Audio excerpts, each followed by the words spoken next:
সত্যিকার বাঙালি ভাই, আপনি মুসলমান হলে তো আমিও মুসলমান হয়ে যাব, আপনি বাঙালি হলে তো আমি বিহারি হয়ে যাব। তো খণ্ডিত রাখা হয়েছে এখানে স্বার্থনীতি মহলের স্বার্থ আদায় করার জন্য। জিন্নার কোনো দোষ ছিল না, আমরা না রাখতে পারলে আমরা দোষ। জিন্নার কথাটা তো হাদিস ছিল না, কোরআনের আয়াত ছিল না যে উর্দু ভাষাই রাষ্ট্রভাষা হবে। সে বলছিল যখন আপনারা এর উপযোগী হয়ে যাবেন তখন আপনাদের ভাষা বাংলা করে নিয়ে এখন আপনাকে এই দেশ চালানোর লোক কয়টা লোক আপনি পাইলেন? পাকিস্তান সৃষ্টি করে আইএসএস অফিসার কয়টা ছিল?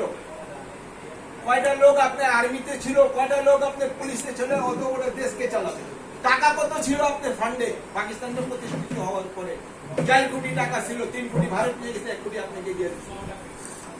তাহলে আপনি 1 কোটি থেকে এই দেশ কি চলছে? 1 কোটি টাকা অনলি ফর সব হিন্দুরা টাকা ঘুষায় ধরে নিয়ে গেছে। যাওয়ার সময় এমনি চেয়ার গুলো কাটে বাড়ি দিয়ে চেয়ার পর্যন্ত রাখে নাই। তো আপনি কোন চেয়ারে বসে কাজ করছেন? আপনি লোক লাগতো না, সিএসপি অফিসার লাগতো না, তো পাইতেন কোথেকে? তো ভারতের মুসলমানরা এসে দেশকে সাজাইছে। আপনি রেলওয়েকে কেমন ভাবে আপনি যে রেল প্রতিষ্ঠানটাকে চালাইলো, বিদ্যুৎকে চালাইলো, আপনি টেলিফোন প্রতিষ্ঠানকে চালাইলো, দোষ কি হলো? আমি ভারত থেকে আমার ভাই মনে করে এই দেশে চলে আসলাম। আমার অপরাধটা কি? কেন আমাকে হত্যা করা হবে? কারণ কি? আমরা কি মন্ত্রী মিনিস্টারে ছিলাম? আমরা কি দেশে কি মন্ত্রী মিনিস্টারে ছিলাম? কোন বাঙালি কি মন্ত্রী মিনিস্টার ছিল? কোন মন্ত্রী? তাহলে আমার সাথে দুর্দশা কেন হয়? কেন আমাকে মারা হয়? আমরা কিন্তু কোন রেজিমেন্ট 71 যারা এখানে আসেন 71 সালে কোন বিহার রেজিমেন্ট এখানে ছিল না? ভারতের বিহার রেজিমেন্ট ছিল।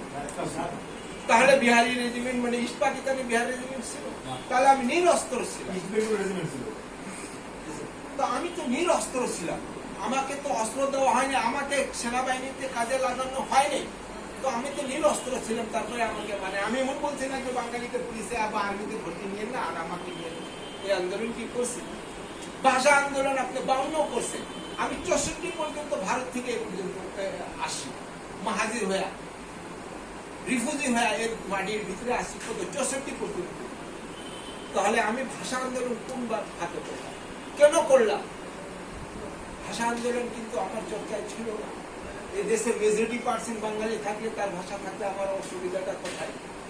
আমার কোনো অসুবিধা ভাষা আন্দোলনে ছিল না। কিন্তু আমাকে স্বার্থনীতি মহল আমাকে একটা পক্ষপাতিত্ব তো হারাই গেছে যে তোরে হত্যা করাবো, দুর্নীতি করবি। তাহলে আমাদের ভারত ভাঙছ দু জাতির তথ্যতে আপনি আলোচনা আবার করবেন ওই স্বামী বিবেকানন্দ